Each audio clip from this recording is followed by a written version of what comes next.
Hey guys, welcome back to another episode of the Music Den. I'm your host, Armando Venditti. Hoping you guys are having a great day. And above all else, it's Randy looking after yourselves and one another. Ladies and gentlemen, Ken and I are back. How's it going, Ken? Going well. How about you? Oh, wonderful. There you go. Just wonderful. Ladies and gentlemen, we want to welcome you to WTF. What the fudge? Fill in the blank. Ken and I are gonna, have come up with a list of seven or eight artists or music genres, etc., that we just don't get. What is the fascination with these artists that we're about to talk about? Because honestly, what the there we go. Fill in the blank. Ken, how was it for you to come up with this list before we chime into it? Go and jump into it. Well, um, the list is not difficult. The tricky part is making it short enough to talk about on a video. Okay. So I only really have one artist to mention specifically. The rest are kind of Like an option. categories that you could plug other artists into. So um, yeah, Okay. because it's not about trashing music that people love.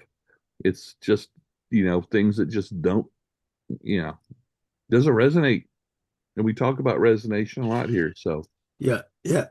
Okay. All right. Okay. Um, yeah, I came up with I came up with a good five artists easily right off the top.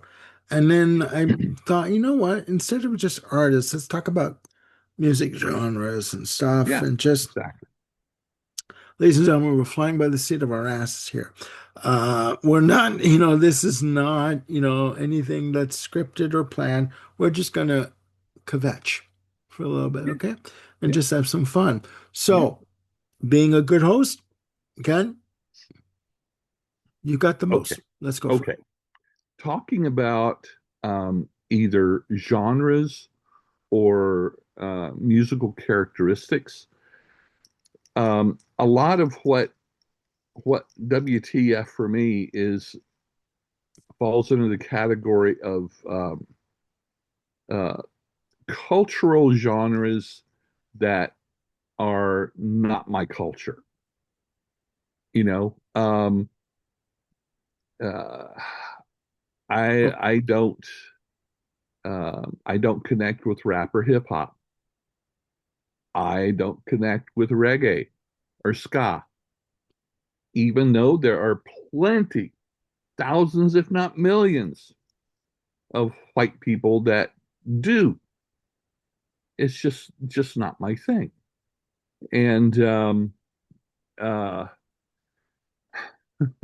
so I'm not trashing it, but I don't get it.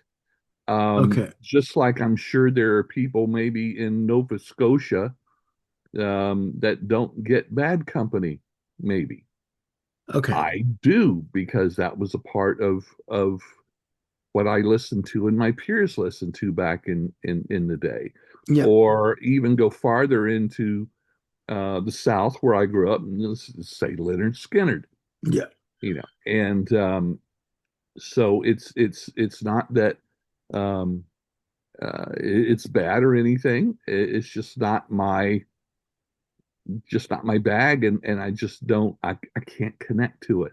Yeah. So that's my what that's the fudge I don't that I what the to Yeah. um Ladies, another ladies and gentlemen, that is Ken's fudge. that's my fudge, yeah. Because Ken doesn't swear. So, Not easily. no, we don't. No, no. Another, but there's one that is of my um cultural bent that doesn't do it, and that's really heavy metal music and the subgenres. Okay. I mean, just really the heavy stuff. and that leads in, but that's not necessarily hard rock. Hard rock is different. Specifically, I think in general, Led Zeppelin would be considered hard rock Yeah. for a lot of their catalog. I love Led Zeppelin. Interestingly enough, a lot of their harder songs aren't necessarily my favorite of theirs. But however, just like I said, we're talking generalizations here. I love Led Zeppelin. So as far as when it comes to hard rock, it's basically artist specific. You Yeah. know, we'd have to go through this one, yes, this one, no, this one, yes. Yeah. Um, the other big area, and whatever genre these fall into, and a lot of it is in the middle, is music with bad vocals. And what I mean by that is screaming, growling. Oh, you mean the Cookie Monster vocals? Yeah. Like Uh, Opeth and yeah, yeah, early and Opeth. then Yeah. yeah, and then on the other side you've got the auto tune and what I'll call mumble pop. You know, the contemporaries that, you know, they sing about this. You know, you can't understand what they're saying because they're Yeah. whispering or they're just downright mumbling. Yeah. And it's like, come on. You know, Okay. I like a nice, you know, a Clean, nice vocal. good, Uh, clean vocal. Yeah. yeah, yeah. Um, Sometimes that's it doesn't have to have a wide range, but give me a melody. Give me a vocal where I can understand what they're singing and give me a melody. Um, so call me old fashioned. That's fine. I admit it. I do admit it. Just recently, we lost the Dash Crofts from Seals and Crofts. Yesterday. Yeah. I was raised on Seals and Crofts. You Hmm. know, multi instrumentalist, clean vocals. They started me down a lifelong journey of learning how to harmonize vocal harmonies and Yeah. stuff like that. And I truly, you know, do love that. Did they have the best voices in the world? No, not at all. But they were in tune. They blended. The songs were melodic Yeah. and memorable, very hooky. Hmm. So the screaming and the growling and the mumbling and the auto tune, yeah, I don't get it. Can you give me an example of of an artist that would be using autotune? Britney Spears. Um.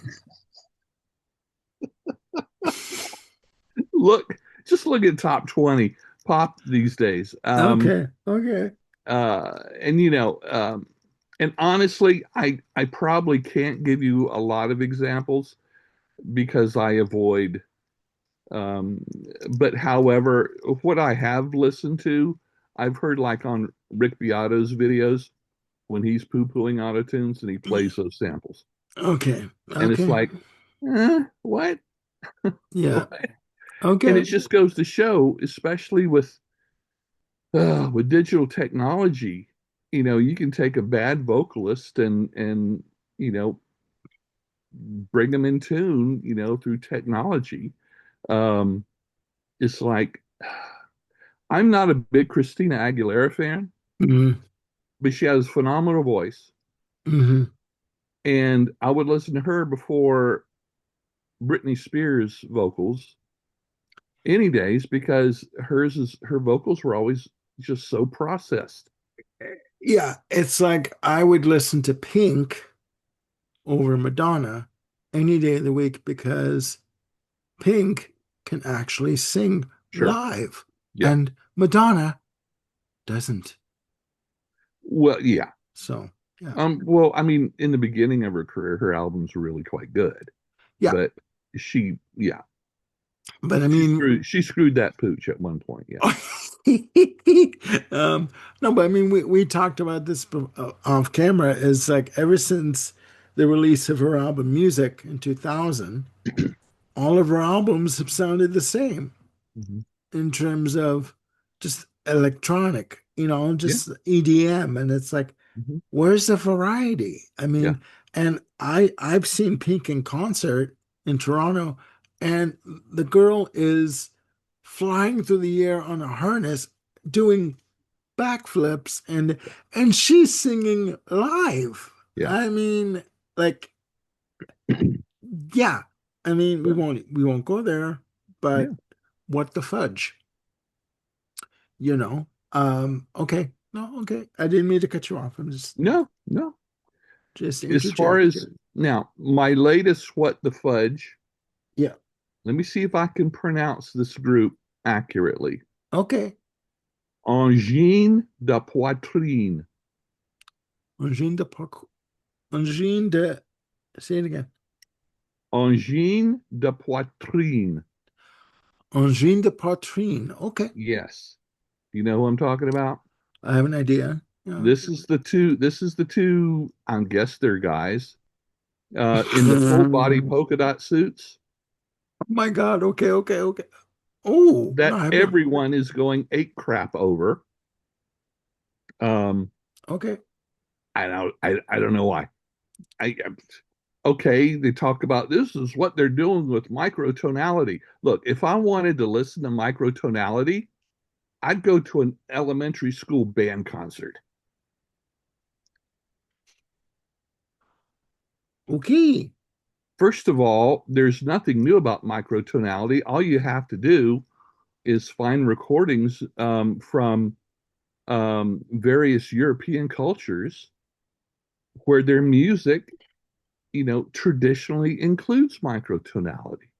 Okay. But this, that, and we both know people that just absolutely go ape crap over that Angine de la Poitrine video that's all over the internet. And I'm like going, and when Huh? the first Yeah. person that sent it to me, I'm going like, Yeah. stop, Yeah. Okay. Okay. stop, don't send it, don't send me any more of this stuff. Okay. I don't get it. I just don't get it. But there are actually a lot music going back to the 70s that I listen to and I'm thinking, what the you've got an artist that you've mentioned before and you're going to mention it again today. Oh, But yeah. honestly, a lot of Frank Zappa. What the fudge? A lot of King Crimson. Well, give me a melody. Where's the Oh, melody? Where's the okay. music? Yeah. Yeah. Yeah. Yeah. Ambient. A lot of ambient music. It's like, are Where you trying to put me to sleep? I call it massage music. Yeah, Where, ambient I like ambient music, but don't get me wrong. it depends But on who it is. yeah, but just to interject, 2 points. King Crimson for some is an acquired taste. It is. And you have to I'm as I do like King Crimson, Mhm. I but like some of King Crimson too. I find I have to be in a certain frame of mind, a certain mood to listen to it. We talked about one of their albums. Was it? It was something like Thrush. Okay. Yeah. I Or think that was the I name of think it. you mean Thrack. Thrack. Excuse me. Thank you. Okay, Thrack. Thrack. I apologize, King Crimson Thrack fans out there. Okay. Yeah. I listened to the whole thing. Okay. Sorry. No. Sorry. I tried. I tried. I tried. Okay. I get it. I tried. Yeah. Hey, I You see, mean, once you start me on this road, no, it's fine. That's this episode is stream of consciousness. snowball. Yeah. I mean, one man's, wine is another man's poison. You know what I mean? No judgment here. Keep going. Keep going. Well, and the thing about it is there's a lot of music that I can appreciate, Okay. That doesn't do anything for me. Hell, digitally, and back in the day when they were released on vinyl, I had them then. I have digital copies now of the Osmonds and the Partridge Family. Do I visit them very often? No, but I can easily listen to it and hear a lot of redeeming elements of that. Okay. Absolutely good commercial pop music that has musical elements and songwriting that stands up, just like the Monkees. Okay. You know, it's like, Okay. okay, all right, I see that. But when I hear music that it just doesn't have, um, I don't want to say a tonal center, but when the structure or lack thereof, and by the way, I'm the same way about jazz. Okay. Freeform jazz, acid jazz, or whatever, I don't get it. I need a form, I Yeah. need a structure. Yeah. I would really like a melody, even Hmm. though, and that doesn't mean that there can't be some extemporaneous improvisation. Oh no, I like that. Okay. But within that, Within you the know, framework, yeah, within the framework, of jazz, I or get it. just give me a framework. Yeah. Give me a center. Give me something to hold on to. Yeah, Throw me a freaking bone here. Do you know what I mean? I'm trying to, like, not to quote Austin Powers, but and yeah. and like okay, with Thrack, a lot of very specific, clean, um, uh, complicated guitar patterns and guitar playing. Yeah. Yeah. But uh, Okay.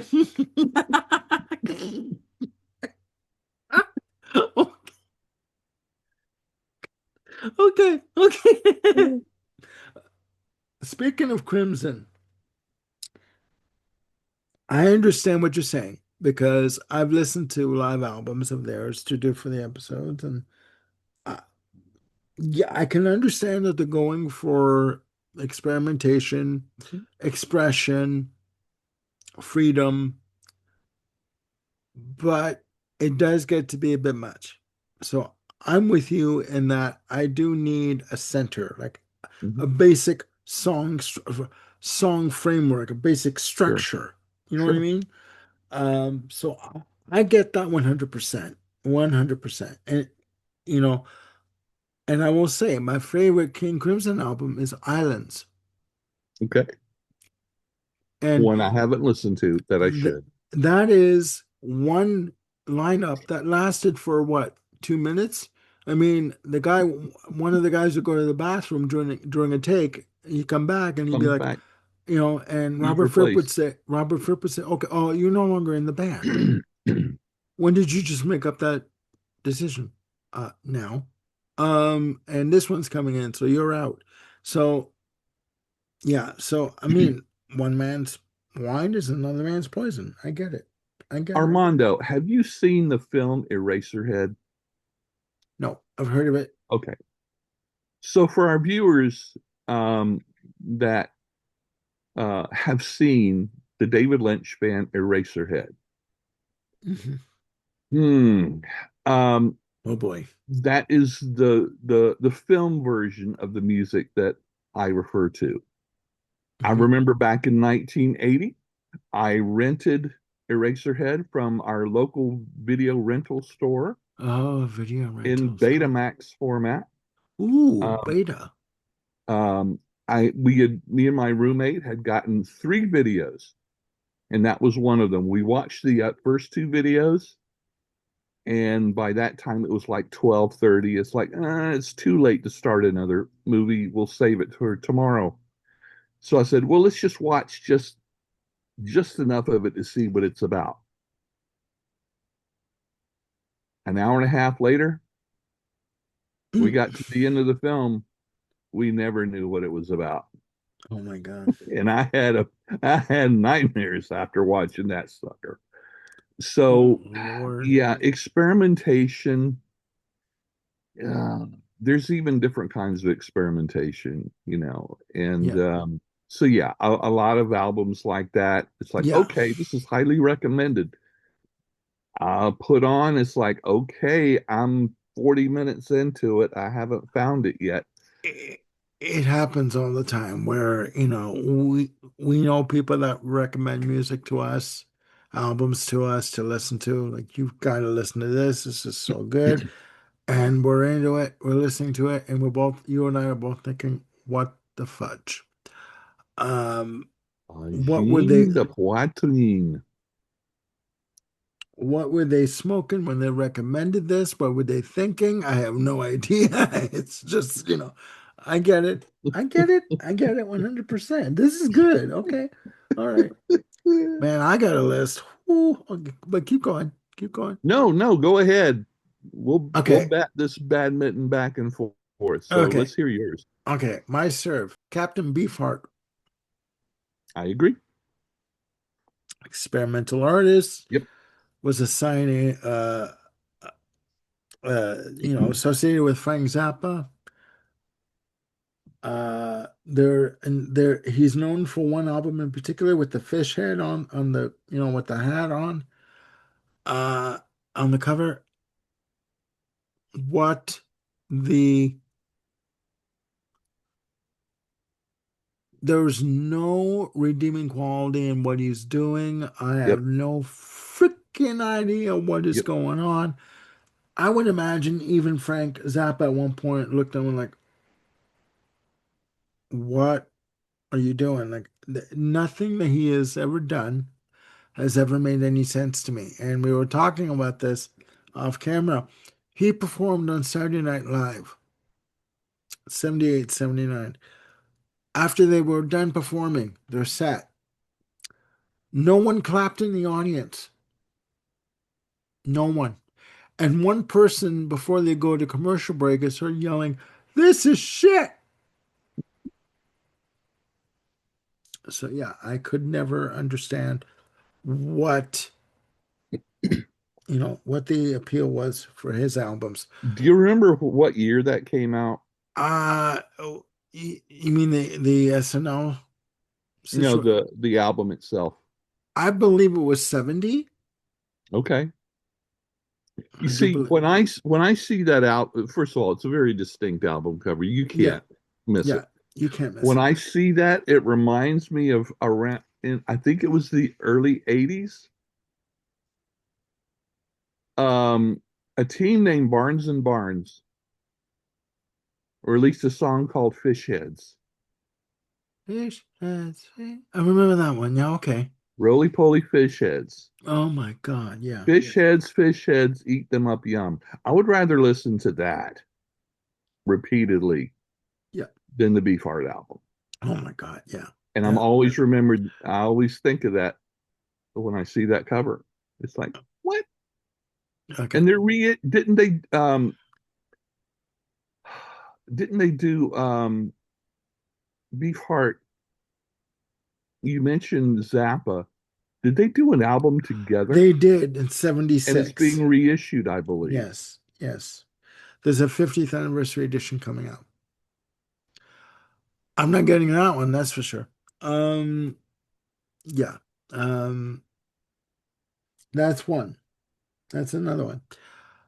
Uh, my next one on the list, we're going into uh we're going into I guess you'd say, a fad that happened in the 90s into early 2000s.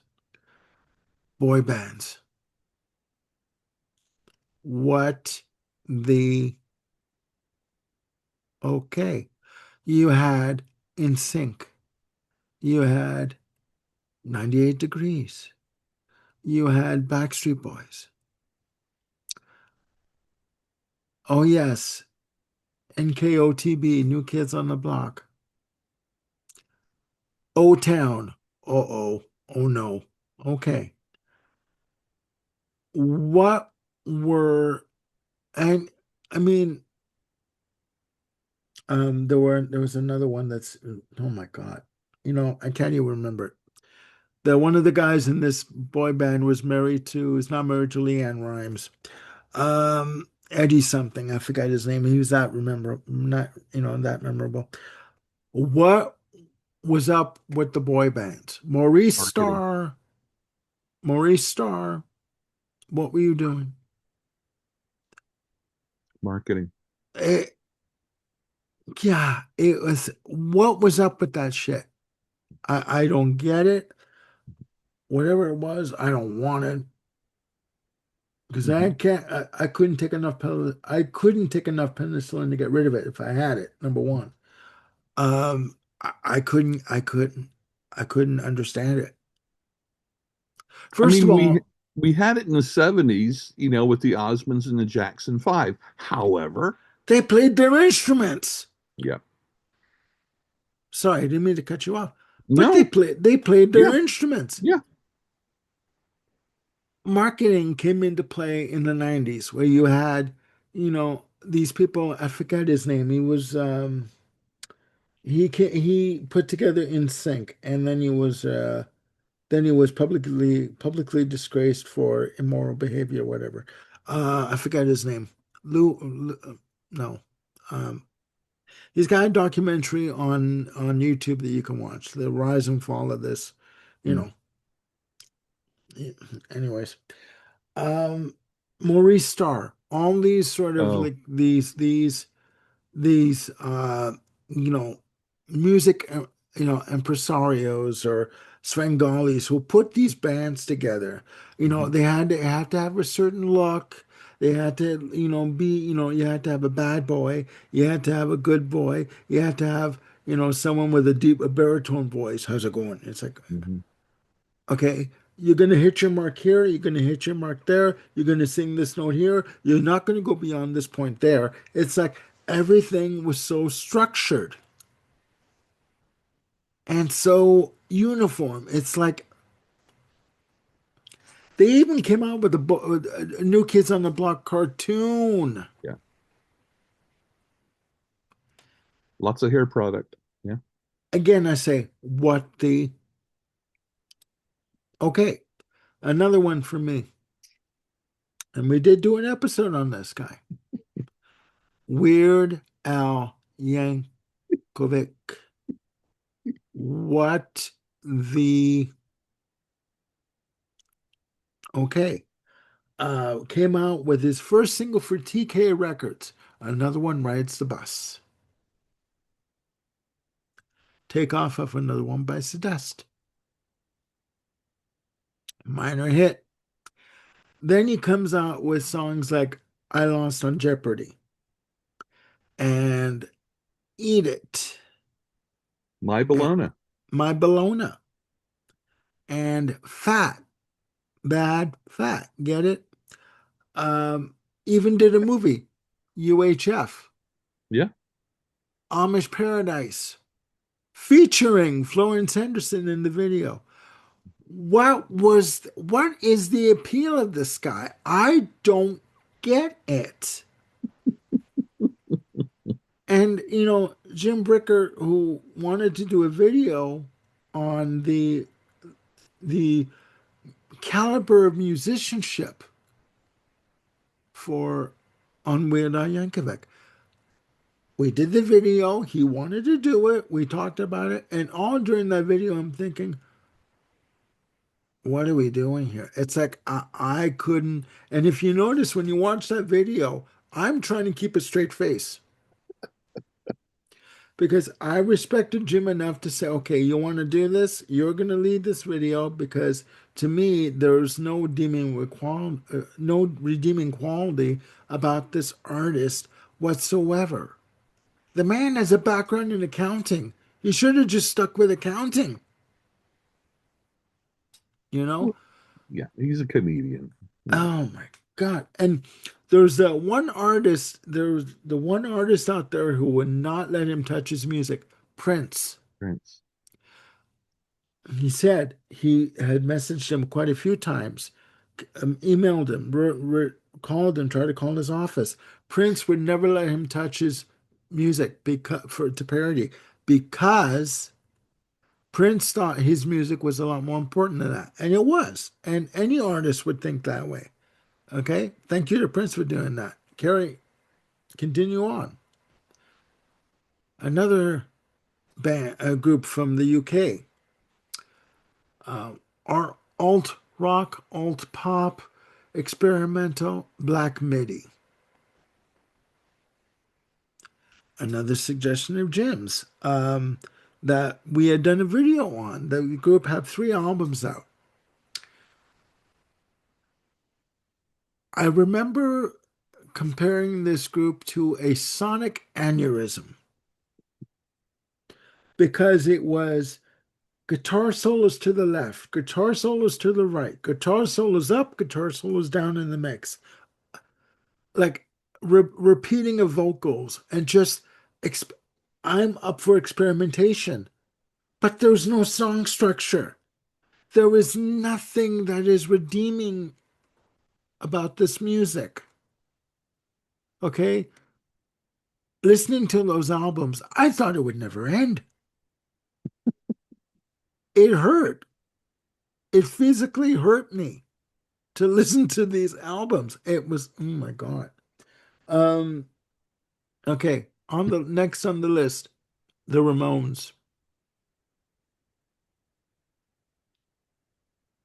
Sure. All, rest in peace. They're all, Joey Ramone's gone, and but they were seen as revolutionary to what? I have no idea. It's like 3 chord, 3 chord rock. That's all it was.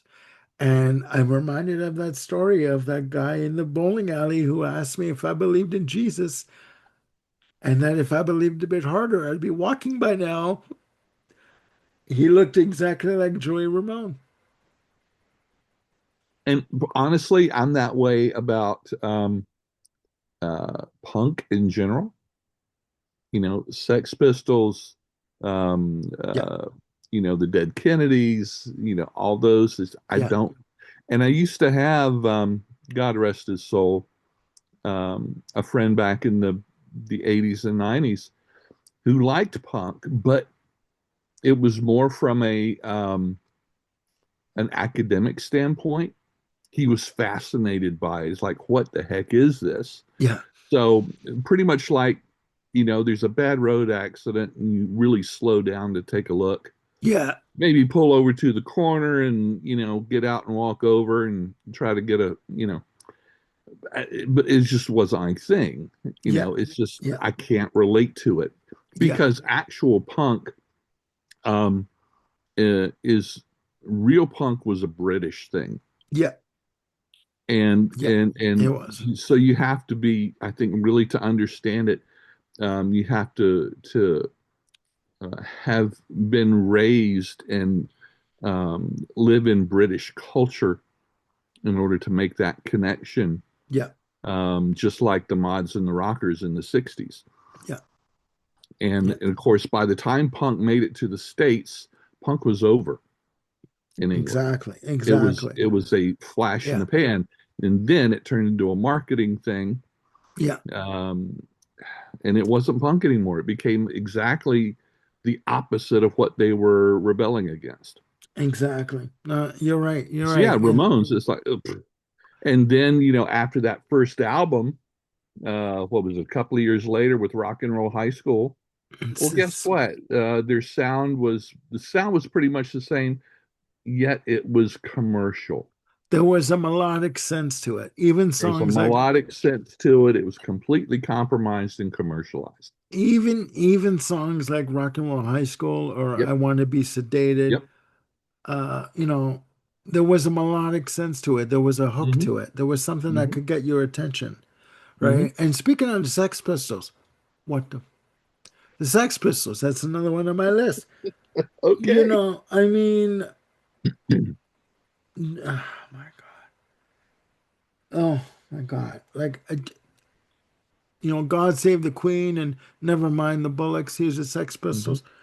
Like, are you freaking kidding me? Like, come on. I mean, like, Sid Vicious and Johnny Rotten or John Lydon, like I with songs like Anarchy in the UK and God Save the Queen and Pretty Vacant and Oh So Pretty, You're So Pretty. Wh- Where what is redeeming about this? Yeah. Where is the musicianship? Well, I think that was part of the point. Yeah, it's like, you play three chords, you spit on the stage, you strategically, as Freddie Mercury would say, you strategically cut yourself with a razor in the morning. You're bleeding a little bit, you got a scar, a scab, and you go out for the day, Yeah. and there's that infamous, and you should find this on YouTube. The infamous morning show interview that was done on BBC with the Sex Pistols when Queen couldn't do the interview on this show because they had another engagement, and EMI said, "Oh, we'll book the Sex Pistols instead. You can have our new act." And with this morning show host, and they're swearing up a storm, calling him like you bastard, you're a load of farts or whatever. Like you're this and this and this, filthy bastard. It's like, and he's enjoying it, and he's saying to the other guys about, can you do better? Come on, tell me. And it was an embarrassment. It was an embarrassment and the host got fired Ooh. after this interview because they said you let it go on too long.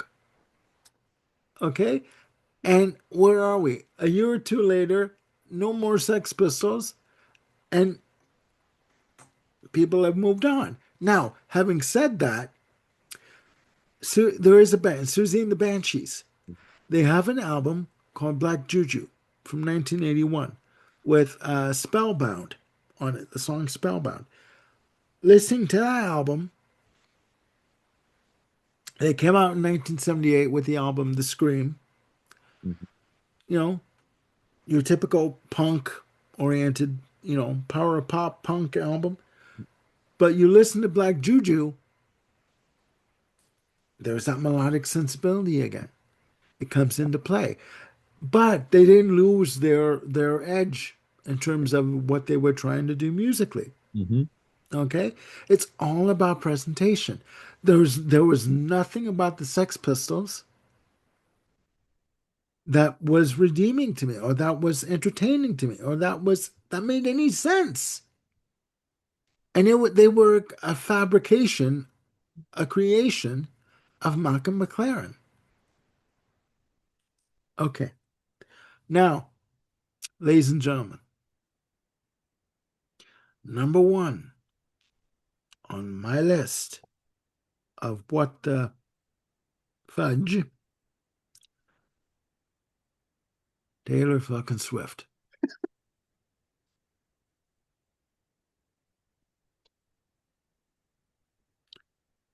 Let's take a moment. Ladies and gentlemen, somebody out there, message me in the comments below. What is it about this artist? And Andrea, I love you dearly. My niece, I know you love Taylor Swift, but what about this artist is wonderful? What about this artist is authentic? What about this artist makes any bloody sense? Honestly, what? I, I'm sitting here, quite literally. I'll wait. Let me know. Tell me, what about this artist makes any sense to you? She starts out as a new country artist, and her voice is so angelic and so, she signs to Universal for her first deal. Her voice comes out, sounds so angelic and innocent and pure. And three albums into her career, I think it is, she switches to pop music.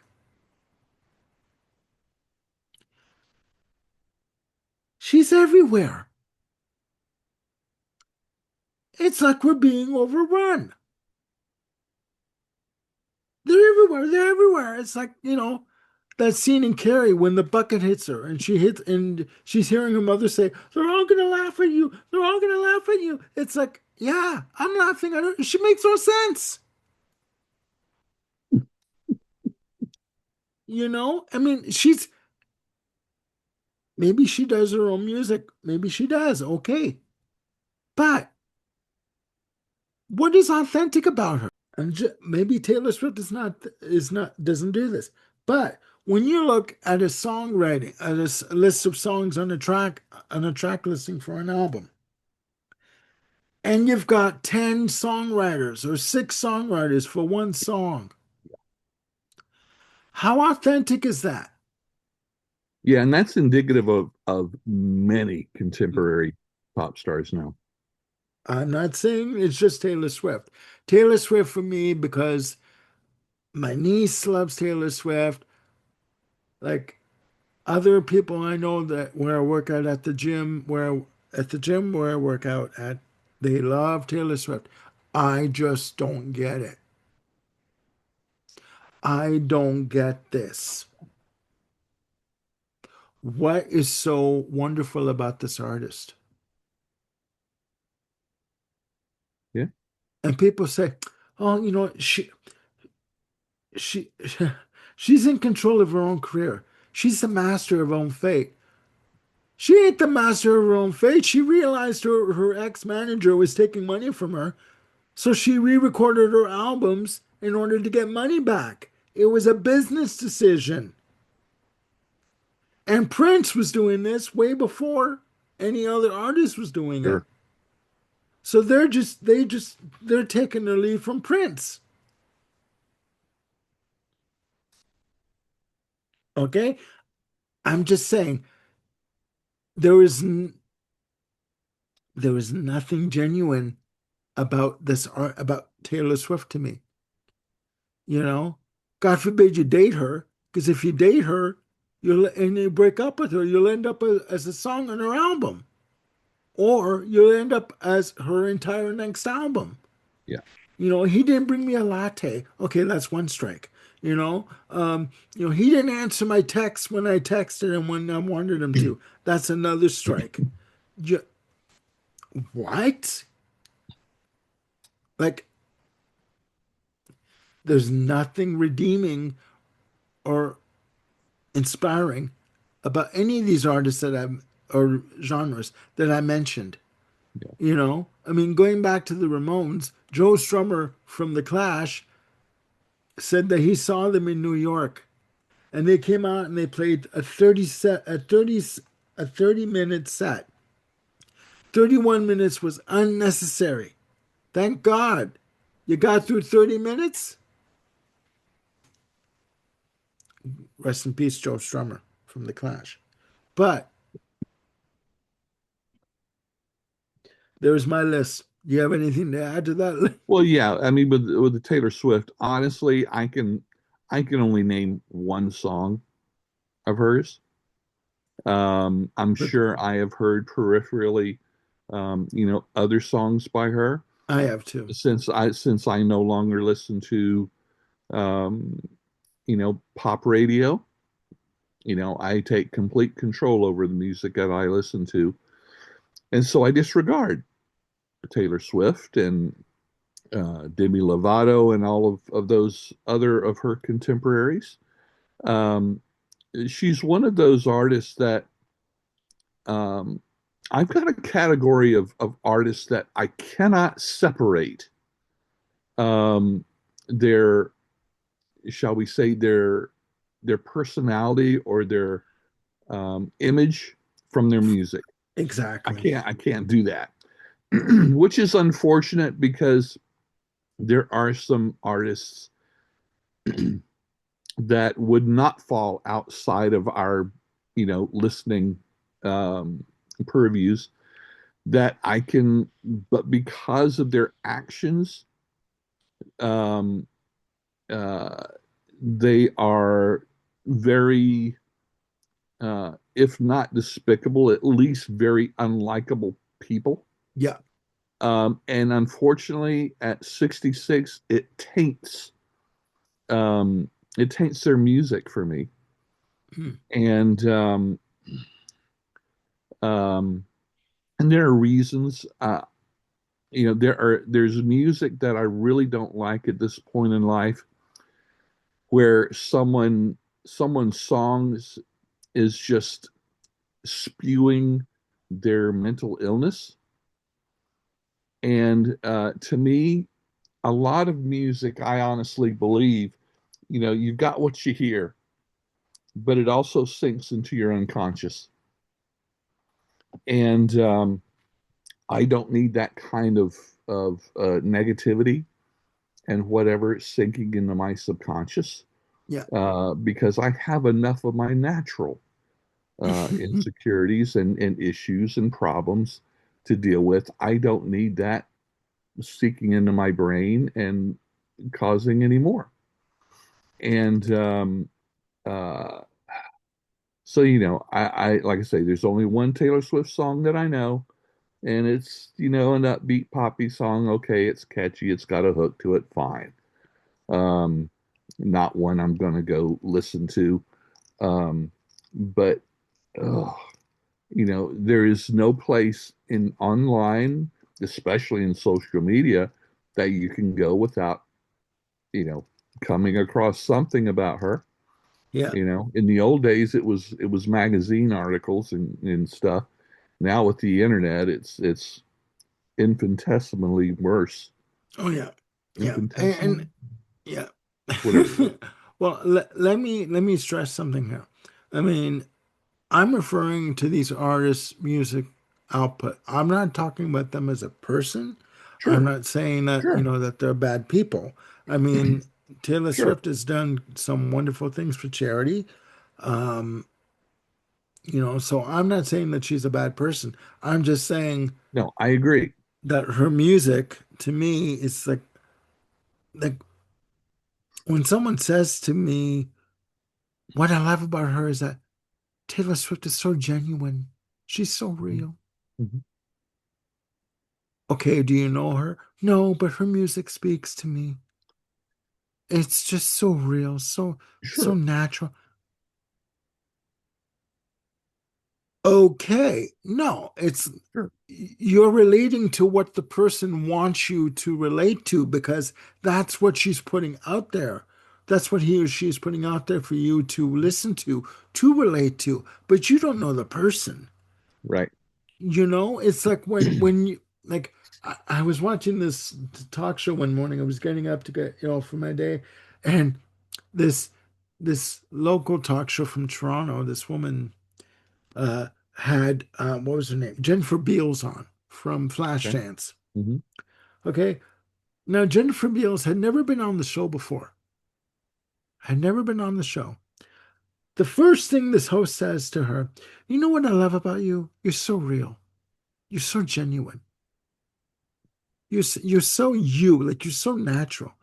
And Jennifer Beals is looking at her going, thank you. I like to think I am.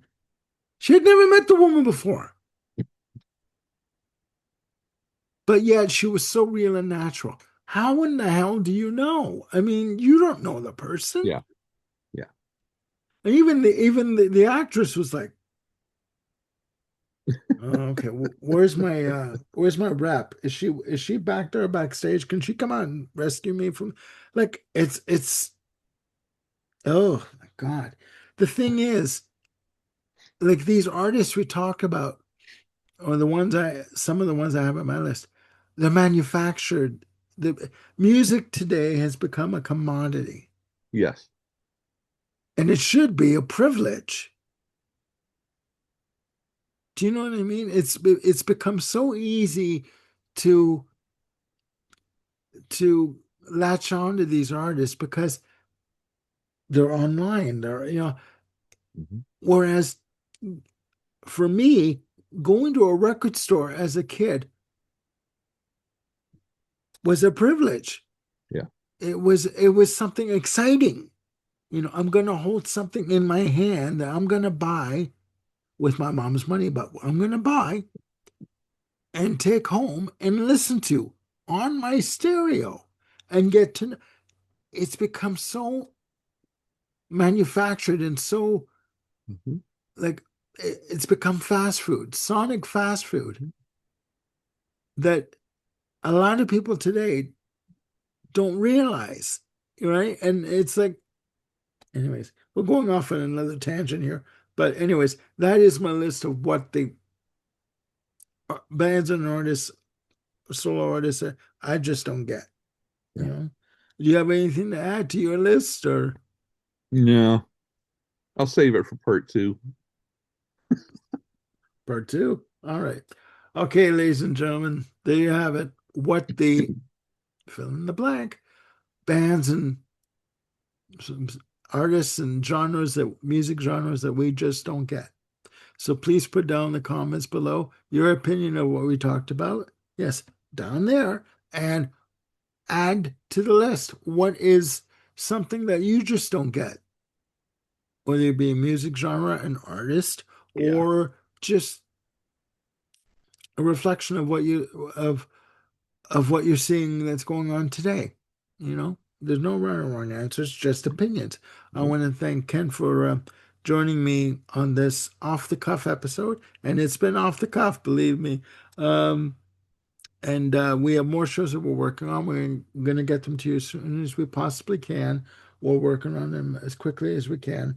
We have Outlaws and Heroes coming up with Bill Schuster. I'm plugging the hell out of this son of a bitch. And we're going to be talking about country rock. All right. And Bill is going to be taking the reins on that episode. He's going to be heading it up. And Ken is joining us on that episode. We have other shows that we're working on. We're going to be doing album anniversaries coming up for May. And yeah, that's going to be a good one. That's going to be a good one. It's going to be 3 episodes. Sagosh is going to be joining us on that one, and I'm going to be doing an episode called uh, "Between the Cracks." And what I mean by that is there are certain, I'm focusing on progressive rock. Now, when we talk about progressive rock bands of the '70s, you know, the usuals come to mind: King Crimson, Just Hotel, uh, yes, Genesis. But there are bands that basically that were around at the same time. There is coffee in the cup, I promise. That were around at the same time as these bands and were releasing albums, but for some reason never got the recognition. Uh, and basically fell between the cracks. And the band I'm going to be talking about on this episode, oh boy, is called Bebop Deluxe. Mm. Okay. Uh, with their release Sunburst Finish from 1976. Now, Bebop Deluxe are a peculiar band to talk about. They're good. They're good. They're listed as art rock, art pop, progressive pop. So that's coming up. I'm going to be talking about their album, Sunburst Finish from '76. And yeah, more shows that we're going to be working on. We're going to bring to you as soon as we possibly can. All right. So please stay tuned for that. And we'll see you soon again on the Music Den. Uh, Click like and subscribe and hit the notification bell to keep yourselves in check and in the know of any new episodes that we've got coming up. And also join us on X. We're now on X. All right. Ken's doing a wonderful job posting the videos that we have coming up on the channel on X. And yeah, so please stay tuned for all these episodes coming up. And we'll see you soon again on the Music Den. Have a great day. Bye for now.